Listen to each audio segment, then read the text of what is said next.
राम सहित चारों भाइयों का जन्म। चैत्र का पवित्र महीना था। नवमी तिथि थी। शुक्ल पक्ष तथा भगवान का प्रिय अभिजित मुहूर्त था। लगभग दोपहर का समय था। न सर्दी थी न धूप थी। शीतल मंद सुगंधित पवन बह रही थी। वन फूले हुए थे। वृक्ष लताओं पर नव पल्लव और कोपलें प्रस्फुटित हो रही थी। देवता हर्षित थे। संतों के मन में हर्ष की हिलोरें उठ रही थी। निर्मल आकाश में देवताओं के समूह आ जुटे। गंधर्वों के दल नाच गान करने लगे। आकाश से पुष्प वर्षा होने लगी। इस अवसर का तुलसीदास जी ने कितना सुंदर वर्णन किया है। भय प्रकट कृपाला दीन दयाला कौसल्या हितकारी, हर्षित महतारी मुनि मनहारी, अद्भुत रूप बिचारी, लोचन अभिरामा तनु घन श्यामा, निज आयुध भुज चारी, भूषण बनमाला नयन विशाला, शोभा सिंधु खरारी। अर्थात दीनों पर दया करने वाले कौसल्या के हितकारी कृपालु प्रभु प्रकट हुए, अर्थात जन्म लिया। मुनियों के मन को हरने वाले उनके अद्भुत रूप का विचार करके माता हर्ष से भर गई। उनका मेघ के समान श्याम शरीर नेत्रों को आनंद देने वाला था। चारों भुजाओं में अपने आयुध धारण किए हुए थे। दिव्य आभूषण और वनमाला पहने हुए थे। उनके बड़े बड़े नेत्र थे। इस प्रकार से शोभा के समुद्र तथा खर राक्षस को मारने वाले भगवान प्रकट हुए। रानी कैकेयी ने एक सुंदर पुत्र तथा सुमित्रा ने 2 सुंदर पुत्रों को जन्म दिया। अयोध्या के घर घर में मंगलमय बधाइयां बजने लगी।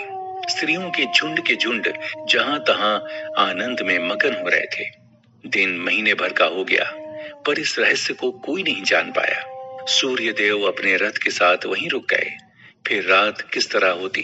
इस अवसर पर राजा दशरथ ने खूब दान पुण्य किया। जिसके मन को जो अच्छा लगा उसे दान स्वरूप वही प्रदान किया गया। हाथी, रथ, घोड़े, सोना, गायें, हीरे और तरह तरह के वस्त्र दान में दिए गए। इस प्रकार हर्ष उल्लास के वातावरण में कुछ दिन व्यतीत हो गए। तब नामकरण संस्कार का समय जानकर राजा ने गुरु वशिष्ठ को राजमहल में बुलाया और बड़े विनीत स्वर में जातकों के नाम रखने के लिए आग्रह किया।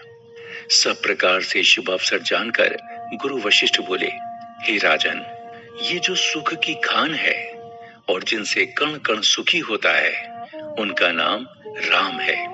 जो संसार का भरण पोषण करने वाले हैं, उनका नाम भरत है। जिनके स्मरण मात्र से शत्रु का नाश होता है, उनका नाम शत्रुघ्न है। और जो शुभ लक्षणों के धाम हैं, श्री राम के प्रिय हैं तथा जगत के आधार हैं, उनका नाम मैं लक्ष्मण रखता हूँ। फिर गुरु वशिष्ठ बोले, हे राजन, आपके चारों पुत्र वेद के तत्व हैं। आपस में इनका घनिष्ठ प्रेम सबके लिए अनुकरणीय रहेगा। बाल लीला एवं यज्ञोपवीत संस्कार। अयोध्या में चहुं ओर आनंद की वर्षा हो रही है। बाल रूप चारों भाई अयोध्या के महल में नाना प्रकार की बाल लीलाएं करते हैं। अपने बाल सखाओं के साथ प्रभु खेल में इतने मगन रहते हैं कि राजा दशरथ के द्वारा दुग्ध पान या भोजन के लिए बुलाए जाने पर भी खेल छोड़कर आने को तैयार नहीं होते हैं। राजा बार बार आग्रह करते हैं, फिर मनपसंद चीजें देने का लालच देते हैं। कौशल्या सहित सभी रानियां इन बच्चों के अजब गजब कौतुक देख देख कर निहाल हुई जाती हैं। पुरवासी भी नित्य सुबह शाम बालकों की एक झलक पाने के लिए राजा प्रसाद के द्वारों पर खड़े टकटकी लगाए रहते हैं। बाल सखाओं के साथ प्रभु राम का रूठना मनाना चलता है। 3 लोक के स्वामी खेल खेल में सखाओं की सवारी बनते हैं।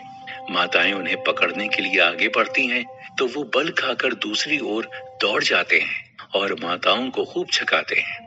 माताएं हार थक कर झूठा गुस्सा दिखाती हैं, लेकिन राजा तो धूल धूसरित बच्चों को गोद में उठाकर खूब ठठाकर हंसते हैं, जैसे 3 लोक का खजाना हाथ लग गया हो। राजा अपने साथ खाने पर बिठाते हैं, पर बालक मुंह पर दही भात लिपटाए तथा मुंह में रोटी का टुकड़ा दबाए इधर उधर भागते फिरते हैं।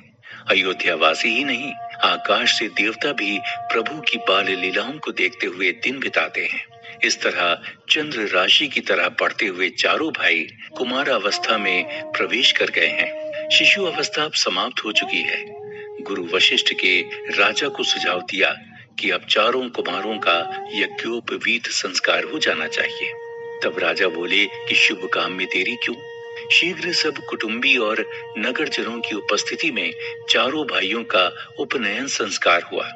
चारों कुमार वटुक रूप में और भी सुंदर लग रहे हैं। जनेऊ कराने के बाद प्रभु राम अपने भाइयों सहित गुरु के घर में विद्याध्ययन करने के लिए जाने लगे।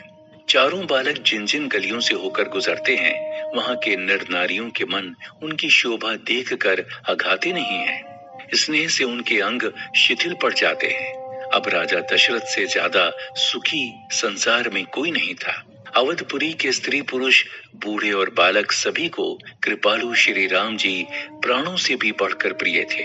रघुनाथ जी प्रातः काल उठकर अपने माता पिता के चरणों में सिर नवाते थे तथा गुरु को दंडवत करते थे। कैकेयी के 2 वरदान की कथा। कौशल्या राजा दशरथ की पटरानी थी। सौमित्र की राजकुमारी सुमित्रा तथा कैकेयी देश की राजकुमारी कैकेयी से भी उनका विवाह हुआ। यद्यपि राजा तीनों से अगाध प्रेम करते थे, परंतु छोटी रानी कैकेयी से उन्हें कुछ ज्यादा ही अनुराग था। कैकेयी की प्रीति भी बड़ी अटूट थी। वो राजा को पल भर के लिए भी अकेला नहीं छोड़ती थी। इसी तरह सुख पूर्वक दिन व्यतीत हो रहे थे। एक बार राक्षसों ने एकत्र होकर देवताओं पर आक्रमण कर दिया। इस देवासुर संग्राम में शक्तिशाली और मायावी राक्षसों के समक्ष इंद्र आदि देवताओं का प्रभाव क्षीण पड़ गया। देवताओं को अपनी पराजय का आभास होने लगा था। ऐसी विषम परिस्थिति में देवराज इंद्र अन्य देवताओं के साथ ब्रह्मा जी की शरण में गए और उनसे सहायता की प्रार्थना की। तब ब्रह्मा जी बोले, देवेंद्र, आपको इस स्थिति से केवल परमवीर और प्रतापी राजा दशरथ ही बचा सकते हैं। उनके कुशल नेतृत्व में देवता अवश्य ही असुरों को पराजित कर देंगे।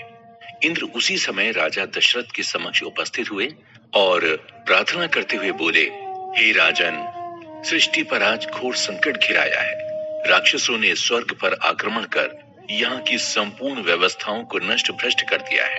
देवताओं की शक्ति भी उनके समक्ष क्षीण हो रही है। आपके अतिरिक्त कोई भी उनका संहार करने में समर्थ नहीं है। इसलिए हे रघुकुल नंदन, सृष्टि के कल्याण हेतु आप युद्ध में हमें अपना नेतृत्व प्रदान करें। दशरथ ने इंद्र की प्रार्थना स्वीकार कर ली और चतुरंगिणी सेना लेकर देवताओं की ओर से युद्ध करने लगे।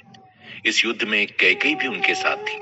परम पराक्रमी दशरथ ने युद्ध में राक्षसों के दांत खट्टे कर दिए। उनके बाणों से राक्षस वृक्ष की भांति कट कट कर रणभूमि में गिरने लगे।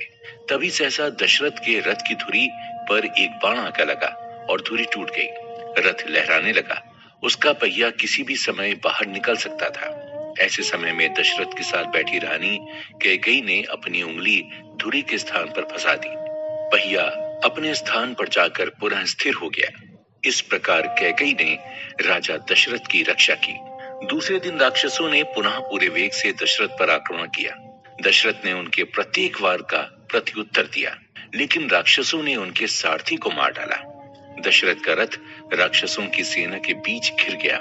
ऐसी विकट समय में कैकेयी रथ में सारथी के स्थान पर आ बैठी और कुशलता पूर्वक रथ चलाते हुए दशरथ को राक्षसों के घेरे से बाहर निकाल लाई। तदनंतर दशरथ ने दिव्यास्त्रों का प्रयोग किया। राक्षसों की सेना में हाहाकार मच गया। राक्षस प्राण बचाकर भागने लगे।